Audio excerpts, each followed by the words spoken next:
السلام علیکم ورحمۃ اللہ وبرکاتہ۔ آپ دیکھ رہے ہیں ٹاپ 10 VGNM اور میں ہوں غلام نبی مدنی۔ دنیا بھر سے آج کی 10 بڑی اور انتہائی اہم خبریں جن پر آج ہم بات کر رہے ہیں۔ ناظرین کرام، آج 11 اپریل 2021 ہے اور آج دن ہے اتوار کا۔ یہ ٹاپ 10 VGNM کا دوپہر کا بلیٹن ہے۔ خبروں کا سلسلہ شروع کر لیتے ہیں۔ جو آج کی پہلی بڑی خبر ہے یہ ناظرین کرام مقبوضہ کشمیر سے ہے۔ آج بھارتی فورسز نے مقبوضہ کشمیر کے اندر بدترین درندگی کا مظاہرہ کیا ہے۔ 5 کشمیری نوجوانوں کو آج شہید کر دیا گیا ہے۔ گزشتہ 3 دنوں کے دوران شہید ہونے والے کشمیریوں کی تعداد 12 ہو چکی ہے۔ روزانہ کی بنیاد پر بھارتی فورسز شوپیاں کے علاقے میں، پلوامہ کے علاقے میں اور دیگر علاقوں میں سرچ آپریشن کر رہی ہیں، فیک انکاؤنٹر کر رہی ہیں، جعلی آپریشن کر رہی ہیں، جس کے نتیجے میں کشمیریوں کو شہید اور زخمی کیا جا رہا ہے۔ یہاں تک کہ جو عام کشمیری ہیں انہیں بھی زخمی کیا جا رہا ہے۔ ناظرین کرام، مجاہدین پر اب یہ بھاری ذمہ داری عائد ہوتی ہے کہ وہ بھارتی فورسز پر بڑے بڑے حملے کریں تاکہ کشمیریوں کا جو خون بہایا جا رہا ہے اس کا بدلہ لیا جائے اور اس درندگی کو رکوایا جائے۔ پاکستان سے بھی کشمیری مطالبہ کر رہے ہیں کہ ان پر ہونے والے مظالم کو ختم کروانا پاکستان کی اہم ذمہ داری ہے اور پاکستان ہی یہ کام کر سکتا ہے۔ لہٰذا پاکستان کو کشمیر کے اندر عملاً فوجیں داخل کرنا چاہیے اور عملاً کشمیریوں کی مدد کرنا چاہیے۔ اگرچہ پاکستان عملاً کشمیریوں کی مدد کر رہا ہے لیکن بہرحال بھارت کے ساتھ ہر طرح کے رابطے تعلقات ختم کر کے عالمی سطح پر بھارت کے خلاف پریشر بڑھانا ہوگا اور کشمیریوں کی مدد جاری رکھنا ہوگی۔ دنیا کے اندر بسنے والے ہر مسلمان کی بھی بنیادی ذمہ داری ہے کہ وہ نہتے کشمیری مسلمانوں کی مدد کرے اور کشمیریوں پر بھی یہ ذمہ داری عائد ہوتی ہے کہ وہ غزوہ ہند اور جہاد کے نام پر بھارتی فورسز پر حملہ کریں۔ آگے بڑھنے کو ہم جو آج کی دوسری بڑی خبر ہے یہ ناظرین کرام افغانستان کے معاملات کے حوالے سے ہے۔ افغان طالبان کے ترجمان ذبیح اللہ مجاہد نے ٹویٹر اکاؤنٹ پر لکھا ہے کہ افغان طالبان کے مجاہدین نے صوبہ میدان وردک کے اندر بڑی کارروائی کر دی ہے جس کے نتیجے میں کابل حکومت کے 100 سے زائد فوجی اہلکار ہلاک ہو چکے ہیں۔ جی ہاں ناظرین کرام، طالبان ترجمان ذبیح اللہ مجاہد نے ٹویٹر اکاؤنٹ پر اس بات کی تفصیل لکھی ہے اور کہا ہے کہ 100 سے زائد کابل فوجی ہلاک ہوئے ہیں اور اسی طرح سے 19 ٹینک اور فوجی گاڑیاں بھی تباہ کر دی گئی ہیں۔ بنیادی طور پر ایک بڑے فوجی اڈے پر فدائی حملہ کیا گیا ہے جس میں افغان طالبان کے بھی 2 مجاہدین شہید ہوئے ہیں اور 2 زخمی ہوئے ہیں۔ افغان طالبان کے ترجمان ذبیح اللہ مجاہد نے کہا ہے کہ صوبہ لوگر کے اندر، صوبہ ننگرہار کے اندر اور پکتیکا کے اندر اور دیگر صوبوں میں بڑی کارروائیاں جاری ہیں جن میں کابل حکومت کے مزید 20 سے 25 افراد ہلاک ہوئے ہیں۔ جبکہ ناظرین کرام، طالبان کے خلاف کابل حکومت کا یہ دعویٰ ہے کہ رواں ہفتے تقریباً 7 دنوں کے اندر 100 سے زائد عام شہری اور کابل فوجی ہلاک ہوئے ہیں، لیکن افغان طالبان کا دعویٰ ہے کہ ان کی کارروائیوں میں براہ راست نقصان کابل فورسز کو ہو رہا ہے۔ اسی طرح سے طالبان کے خلاف کابل فورسز کا بھی دعویٰ ہے کہ فضائی آپریشن کے اندر طالبان کو بھی بھاری نقصان برداشت کرنا پڑ رہا ہے۔ حقیقت یہ ہے کہ طالبان کے خلاف کابل فورسز بمباری ضرور کر رہی ہے لیکن طالبان کے حملوں میں، کارروائیوں میں کابل حکومت کو زیادہ نقصان برداشت کرنا پڑ رہا ہے۔ ساتھ ساتھ ناظرین کرام، واشنگٹن پوسٹ کے اندر ایک رپورٹ چھپی ہے جس میں کہا گیا ہے کہ 1 درجن سے زائد 20 پلان سامنے آئے ہیں۔ اشرف غنی کا اپنا پلان ہے، گلبدین حکمت یار اپنا پلان رکھتے ہیں، عبدالرشید دوستم کا اپنا پلان ہے اور اسی طرح سے ترکی کا اپنا پلان ہے، امریکہ کا اپنا پلان ہے، طالبان کا اپنا پلان ہے۔ لہٰذا افغانستان کے حوالے سے استنبول کے اندر جو سمٹ ہونے جا رہی ہے یہ نتیجہ خیز نہیں ہو سکتی ہے۔ اس کا ایک ہی مطلب ہے ناظرین کرام کہ افغان طالبان امریکیوں پر، نیٹو پر حملہ کریں اور بزور طاقت انہیں یہاں سے بھگائیں اور یہ کارروائیاں آنے والے دنوں میں 20 دنوں کے بعد ضرور افغانستان کے اندر دیکھنے میں آ سکتی ہیں۔ آگے بڑھنے کو ہم جو آج کی تیسری بڑی خبر ہے یہ ناظرین کرام پاکستان سے ہے۔ تازہ رپورٹ سامنے آ رہی ہیں۔ پاکستان کے وزیر خارجہ شاہ محمود قریشی نے اپنے ایک بیان میں کہا ہے کہ پاکستان کو بھارت سے تعلقات کی بحالی میں کوئی جلدی نہیں ہے۔ پاکستان اس وقت تک بھارت سے تعلقات بحال نہیں کرے گا جب تک کہ بھارت کشمیر کے اندر ہونے والے مظالم کو بند نہیں کرے گا۔ آرٹیکل 370 کے فیصلے کو واپس لے کر کشمیریوں کی شناخت بحال نہیں کی جائے گی۔ اس کے علاوہ پاکستان کے وزیر خارجہ نے اپنے ایک اور بیان میں کہا ہے کہ خطے کے اندر پاکستان کی جو رابطیں ہیں، پاکستان کی جو موومنٹ ہے، اس کا مطلب کوئی نیا بلاک بنانا نہیں ہے بلکہ پہلے سے موجود ممالک کے درمیان رابطوں کو فروغ دینا ہے۔ رشیا رشیا کے ساتھ، چائنا کے ساتھ اور دیگر ملکوں کے ساتھ پاکستان کے جو رابطے ہیں یہ خطے کو کنیکٹ کرنے کے لیے ہیں، خطے کی کنیکٹیوٹی کے لیے ہیں۔ اس کا مطلب یہ نہیں کہ ہم کسی بھی ملک کے خلاف کوئی بڑا حملہ کرنے جا رہے ہیں۔ ناظرین کرام، سچی بات تو یہ ہے کہ پاکستان، رشیا، چائنا اور ان کے اتحادی ممالک کے بلاک سے امریکہ پر اور اسی طرح سے بھارت پر لرزہ طاری ہے، اس لیے وہ پریشان ہے اور پاکستان کے خلاف پروپیگنڈا کر رہا ہے۔ آگے بڑھنے کو ہم جو آج کی چوتھی بڑی خبر ہے یہ ناظرین کرام بھارت سے ہے۔ بھارت کے اندر آج سکھ فارمرز نے، پروٹیسٹرز نے بھارت بھر کی سڑکیں جام کر دی ہیں، بالخصوص ریاست ہریانہ کے اندر ایکسپریس وے کو بند کیا گیا ہے اور سکھوں نے، فارمرز نے کہا ہے کہ مودی حکومت کے خلاف پریشر بڑھے گا اور تیزی سے اب دیگر علاقوں کے اندر بھی احتجاج بڑھایا جائے گا تاکہ مودی دہشت گرد بھارت کے اندر کسانوں کے خلاف بنائے گئے کالے قوانین کو واپس لے لے۔ آپ جانتے ہیں ناظرین کرام، کسان اور سکھ فارمرز گزشتہ 4 مہینوں سے سڑکوں پر ہیں۔ مودی حکومت ضد پر اڑی ہوئی ہے جس کی وجہ سے بھارت کی اکانومی کو کھربوں روپے کا نقصان ہو چکا ہے۔ اس کے علاوہ ناظرین کرام ایک اور بڑی خبر سامنے آ رہی ہے کہ چین اور بھارت کے درمیان معاملات کو مذاکرات کے ذریعے سے حل کرنے پر اتفاق ہوئے ہیں۔ بھارتی میڈیا رپورٹ کر رہا ہے کہ چائنا نے کہا ہے کہ مزید کسی بھی انسیڈنٹ سے بچنے کے لیے ضروری ہے کہ رابطے جاری رکھے جائیں، مذاکرات بحال رکھے جائیں، لیکن حقیقت یہ ہے کہ بھارت کا گوڑی میڈیا جھوٹ بول رہا ہے۔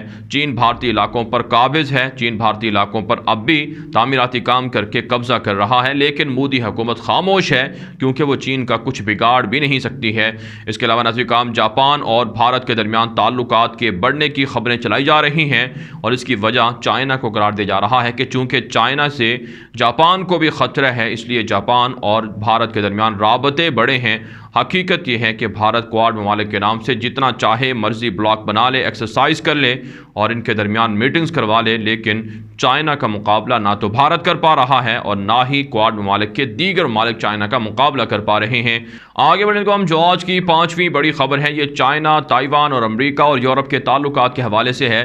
ناظرین کرام گزشتہ 2 ہفتوں سے چین کی جانب سے تائیوان کی فضاؤں میں جنگی پیٹرولنگ کی جا رہی ہے، جنگی جہازوں کے ذریعے سے، اور اسی طرح سے ساؤتھ چائنا سمندر کے اندر بھی چینی بحری جہاز خطرناک حد تک موومنٹ جاری رکھے ہوئے ہیں، بڑھائے ہوئے ہیں، جس پر امریکہ کو، تائیوان کو اور ان کے اتحادیوں کو پریشانی ہے۔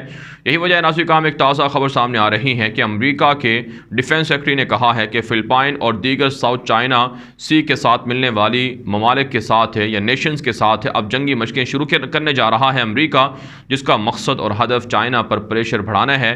اطلاع سامنے آ رہی ہے کہ یورپ اور امریکہ نے چائنا کو وارننگ دی ہے کہ اگر تائیوان پر حملہ کیا گیا تو پھر اس کا سخت رد عمل چائنا کو دیا جائے گا۔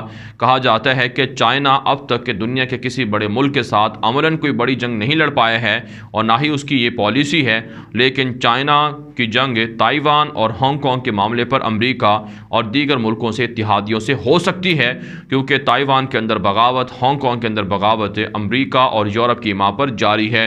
آگے بڑھنے کو ہم جو آج کی 6ٹی بڑی خبر ہے یہ ناظرین کرام سعودی عرب سے ہے۔ سعودی عرب کا شہر جازان ہے جہاں پر حوثیوں نے ڈرون طیاروں کے ذریعے سے، بیلسٹک میزائلوں کے ذریعے سے حملوں کی کوشش کی ہے، جسے سعودی اتحاد نے فضا میں تباہ کرنے کا دعویٰ کیا ہے۔ اطلاعات موصول ہو رہی ہیں کہ آج پھر صبح سویرے سعودی عرب کے مختلف شہروں کی طرف ڈرون طیاروں کے ذریعے سے، میزائلوں کے ذریعے سے حملہ ہوا ہے، جسے سعودی اتحاد نے فضا میں تباہ کرنے کا دعویٰ کیا ہے۔ اس کے علاوہ ناظرین کرام حوثیوں کے خلاف سعودی عرب کی بمباری میں 15 سے زائد حوثی معرب کے علاقے کے اندر مارے گئے ہیں اور درجنوں زخمی ہوئے ہیں۔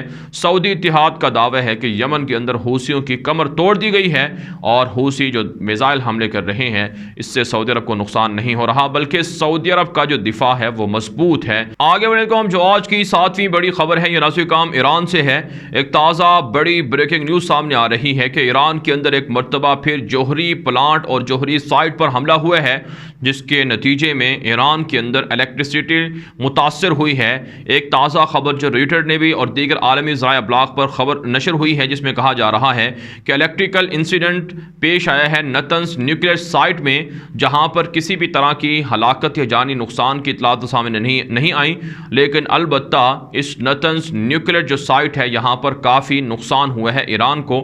کہا جاتا ہے کہ اسرائیل کی جانب سے خفیہ طور پر ایران کے خلاف جوہری پلانٹس کے کے خلاف حملے کروائے جا رہے ہیں۔ اس سے پہلے بھی کئی بار ایران کے اندر خفیہ جوہری پلانٹس پر حملے ہو چکے ہیں، جس میں ایران کو بھاری نقصان ہو چکا ہے۔ ایران کی جانب سے ان دھماکوں کی، ان حملوں کی ذمہ داری اسرائیل اور امریکہ پر عائد کی گئی ہے۔ ایران نے کہا ہے کہ ہم بدلہ لیں گے، اسرائیل اور امریکہ اور ان کے اتحادی ہمارے خلاف خفیہ حملے کر کے ہمیں نقصان پہنچا رہے ہیں، ہم بھی حق رکھتے ہیں کہ اسرائیل امریکہ پر حملہ کریں۔ دوسری جانب سے اطلاعات موصول ہو رہی ہیں کہ اسرائیل کے آرمی چیف امریکہ کے وزٹ پر پہنچے ہیں، اور اسی طرح سے جو امریکہ کے وزیر ڈیفنس ہیں یا وزیر دفاع ہیں وہ اسرائیل کے وزٹ پر آئے ہیں۔ ہدف اور مقصد اسرائیل کا ایران کے خلاف حملوں کے حوالے سے امریکہ کو اعتماد میں لینا ہے، اور ایران کے ساتھ امریکہ کی جوہری ڈیل کے حوالے سے امریکہ کا اسرائیل کو اعتماد میں لینا ہے۔ ان تینوں کے درمیان شدید کشیدگی بڑھتی جا رہی ہے۔ ناظرین کرام آگے بڑھتے ہیں۔ جو آج کی 8ویں بڑی خبر ہے یہ ناظرین کرام ترکی سے ہے۔ ترک صدر رجب طیب اردوان سے یوکرائن کے صدر نے اپنی اہلیہ کے ہمراہ ملاقات کی ہے، شاندار استقبال ہوا ہے۔ ترکی کے صدر رجب طیب اردوان نے کہا ہے کہ یوکرائن کے اندر جو دفاعی طور پر ضرورت ہے وہ ہم پوری کریں گے، اور یوکرائن کی حکومت کو یقین دلاتے ہیں کہ یوکرائن کو متحد رکھنے کے لیے اور یوکرائن پر روس کا یا کسی اور ملک کا قبضہ نہ ہونے کے حوالے سے یقین دہانی کراتے ہیں کہ ترکی اپنا رول پلے کرتا رہے گا۔ آپ جانتے ہیں ناظرین کرام یوکرائن کے اندر روس علیحدگی پسندوں کے ذریعے سے حملے کروا رہا ہے۔ نیٹو امریکہ سے بھی یوکرائن نے مدد طلب کی ہے، اور ان کے باہری اور جنگی جہاز یوکرائن کی مدد کے لیے موجود ہیں، جس پر روس کو شدید اختلافات ہیں، اور روس یوکرائن پر حملہ اور نیٹو اور امریکہ کو بھی حملے کرنے کی دھمکیاں دے رہا ہے۔ اس کے علاوہ ناظرین کرام ترکی سے ایک اور خبر سامنے آ رہی ہے کہ ترکی کا دورہ کرنے جا رہے ہیں کل جو لیبیا کی عبوری حکومت کے سربراہ ہیں عبدالحمید دبیبہ، وہ 14 وزیروں کے ہمراہ دورہ کریں گے ترکی کا، اور ترکی کے صدر رجب طیب اردوان سے ملاقات کریں گے۔ اس سے پہلے بھی وہ دورہ کر چکے ہیں، لیکن اب یہ دورہ جو مختلف ممالک کا دورہ ہے اس تناظر میں کیا جا رہا ہے۔ آپ جانتے ہیں ترکی لیبیا کے اندر کافی گہرا اثر و رسوخ رکھتا ہے، اس حوالے سے اس دورے کے اندر بھی بڑے بڑے اہم معاہدے ہوں گے۔ اس حوالے سے کہا جا رہا ہے کہ ترکی جو لیبیا کے اندر عبوری حکومت ہے یا وہاں پر وفاقی حکومت ہے اس کو سپورٹ کرے گا باغی ہفتر کے مقابلے میں۔ اس کے علاوہ ناظرین کرام ایک اور خبر سامنے آ رہی ہے ترکی سے کہ خفیہ اداروں نے، خفیہ فورسز نے، فوج نے کارروائی کرتے ہوئے تقریباً 49 کے قریب کالعدم تنظیموں سے تعلق رکھنے والے دہشت گردوں کو گرفتار کر لیے ہے۔ سب سے زیادہ خطرہ ترکی کے اندر فتح اللہ گولن کے تنظیم سے تعلق رکھنے والے لوگوں سے ہے، اور اسی طرح سے پی کے نامی کرد باغی تنظیم بھی ترکی کے امن و امان کے لیے خطرہ بنی ہوئی ہے، جن کے خلاف کریک ڈاؤن جاری ہے۔ ناظرین کرام آگے بڑھ لیتے ہیں۔ جو آج کی 9ویں بڑی خبر ہے یہ امریکہ سے ہے۔ امریکہ کے سابق صدر ڈونلڈ ٹرمپ نے اپنی پارٹی کے سینیٹر سے اور کانگریس کے اراکین سے خطاب کرتے ہوئے کہا ہے کہ 2024 کا الیکشن ہمارا الیکشن ہے، اور اس میں ہم کامیابی حاصل کر کے ڈیموکریٹ پارٹی کو، جو بائیڈن کو اقتدار سے باہر کر دیں گے۔ اسی حوالے سے اطلاعات موصول ہو رہی ہیں کہ ڈونلڈ ٹرمپ کی جانب سے ابھی سے 2024 کے الیکشن کی تیاریاں شروع کر دی گئی ہیں۔ جو بائیڈن کی حکومت کو فیل کرنے کے لیے مختلف منصوبے بھی ڈونلڈ ٹرمپ نے شروع کر رکھے ہیں۔ اس کے علاوہ ناظرین کرام ایک اور خبر سامنے آ رہی ہے امریکہ سے کہ ایک مرتبہ پھر مسلح کارروائی ہوئی ہے، مسلح حملہ ہوا ہے جس میں 3 افراد مارے گئے ہیں اور کئی زخمی بتائے جاتے ہیں۔ مسلسل امریکہ کے اندر مسلح حملے ہو رہے ہیں، فائرنگ کے واقعات بڑھ رہے ہیں، جس میں اب تک کی اطلاعات یہ ہیں کہ 15 مہینوں میں 25,000 کے لگ بھگ افراد مارے جا چکے ہیں۔ ناظرین کرام آگے بڑھ لیتے ہیں۔ جو آج کی 10ویں بڑی خبر ہے یہ ناظرین کرام میانمار برما سے ہے۔ ایک تازہ ترین خبر سامنے آ رہی ہے کہ میانمار کے اندر فوجی حکومت کے خلاف احتجاج کرنے والے 80 سے زائد افراد کو، مظاہرین کو قتل کر دیا گیا ہے۔ میانمار کے اندر فوجی سیکورٹی فورسز کے ساتھ لڑنے والے، بھیڑنے والے مظاہرین کو قتل کیا گیا ہے، مزید 80 افراد کو قتل کیا گیا ہے، اور اسی طرح سے جو مظاہرے کرنے والے لوگ ہیں ان کو پھانسیاں بھی سنائی جا رہی ہیں، پھانسیوں کی سزائیں بھی دی جا رہی ہیں۔ کہا جاتا ہے برما کے اندر 3.5 ماہ ہونے والے ہیں، 3 ماہ تقریباً ہونے والے ہیں، فروری سے لے کر اب تک وہاں پر حالات کشیدہ ہیں، اور ان حالات کی کشیدگی میں اب تک 1100 سے 1200 کے قریب افراد مارے جا چکے ہیں، ہزاروں زخمی اور ہزاروں گرفتار ہیں، اور اس وقت بھی وہاں پر مسلسل حالات کشیدہ ہیں۔ عالمی تنظیمیں اور عالمی طاقتیں پابندیاں تو لگاتی رہی ہیں، لیکن ان پابندیوں کا کوئی اثر جو برما کے اندر، میانمار کے اندر فوجی جرنیل ہیں بغاوت کرنے والے، ان پر نہیں پڑا ہے۔ ناظرین کرام دنیا بھر سے تھی آج کی 10 بڑی خبریں۔ ان خبروں کے حوالے سے آپ کی کیا رائے ہے؟ اپنی رائے کامنٹ کے ذریعے سے ضرور ہم تک پہنچائیں۔ مزید خبروں کے لیے آپ ہمارے ٹویٹر اکاؤنٹ دنیا میرے آگے غلام نبی مدنی اور ہمارے نئے فیس بک پیج غلام نبی مدنی کو فالو کر لیں۔ آج کے لیے اتنا ہی، اجازت دیجیے، اللہ حافظ۔